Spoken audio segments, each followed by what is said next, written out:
ভয়ানক পরিকল্পনা চলছে। ষড়যন্ত্রের গন্ধ না পেলেও ভয়ানক পরিকল্পনার স্পষ্ট ছাপ আমরা দেখতে পাচ্ছি। ওদিকে রাজারা মুখ থেকে কথা বলছে। এদের দেখে মনে হচ্ছে পর্দার বিধান কতই না ভালো। পর্দা আসে বলে দেখো কথা শুনতে পাচ্ছে না বাকিরা। দেখা যায় ছোট্ট সোনামণিরা জিজ্ঞাসা করছে মন্ত্রীরা কি জিতবে? আমরা তো কিছু বলতে পারি না। খেলা চলবে রাজাদের টানে।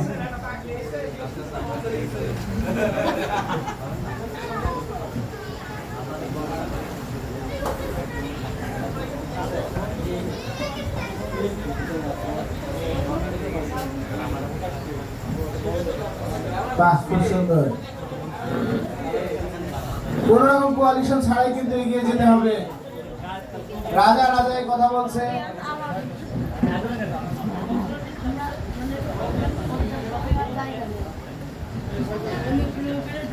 কূটনৈতিক কথাবার্তা চলছে। বদ্রী রাজা কারো কোনো ভরসা দিচ্ছে না। আমরা এটুকু গোপন তথ্য সূত্র শুনতে পেয়েছি। আমাদের ইসমাইল আমাদের এই তথ্যটা দিয়েছে।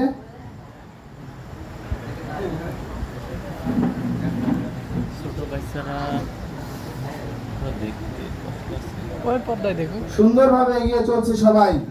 ভারতীয় উপমহাদেশে ঢুকে আছে আর একজন নিজের রাজ্যে সে কতক্ষণের মধ্যে ঢুকতে পারে।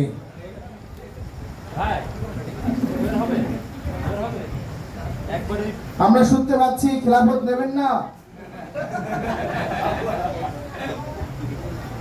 কোথা থেকে ডাক আসছে আমরা বলবো না।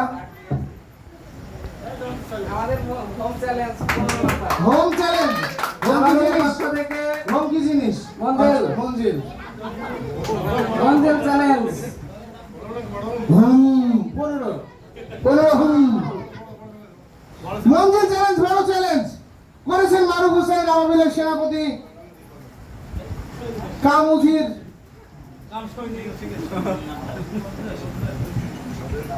বাদ নাকি আহমদ ইবনে আরফান বেরলভী ইংরেজদের বিরুদ্ধে বিদ্রোহ এবং বালাকোটের শহীদ।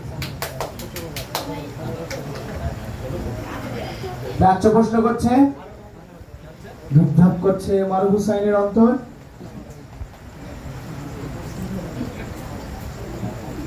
পারি কিনা দেখা যাক। ভারতে মাহমুদ গাজনবী কর্তৃক মুসলিমদের স্থির ক্ষমতা এবং মোহাম্মদ ঘুরি কর্তৃক ব্যাপক ভারত পাকিস্তানে বাংলাদেশ মুসলিমদের ঢুকিয়ে দিয়েছে মারুফ হোসেন। এটা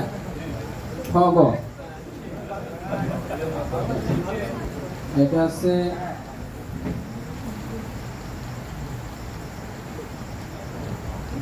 সাইদ আহমদ বেরলভীর ভ্রান্ত মতবাদ আর হচ্ছে ভণ্ড কাদিয়ানির নবীবাদী।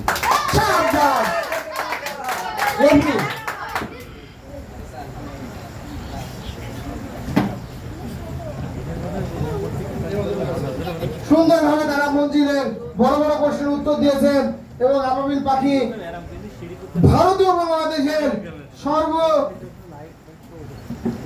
শেষ সীমানায় পৌঁছে যাওয়ার প্ল্যান করেছে। মারুফ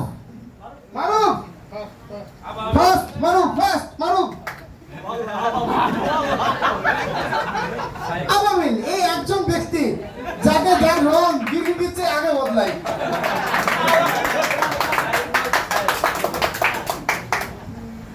দুইটা রাজ্য হারিয়ে 3 নম্বর রাজ্যে এখন যে সে আরো 2টো রাজ্যের পক্ষে কথা বলছে এক এক সময় এক একজনের।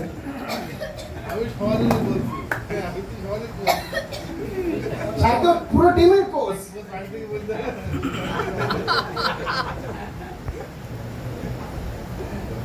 যখনই যে রাজা এগিয়ে যাচ্ছে তখন সেই রাজার পক্ষে কথা শোনা যাচ্ছে আনসারের এই সেই পুরাতন রাজার কথা।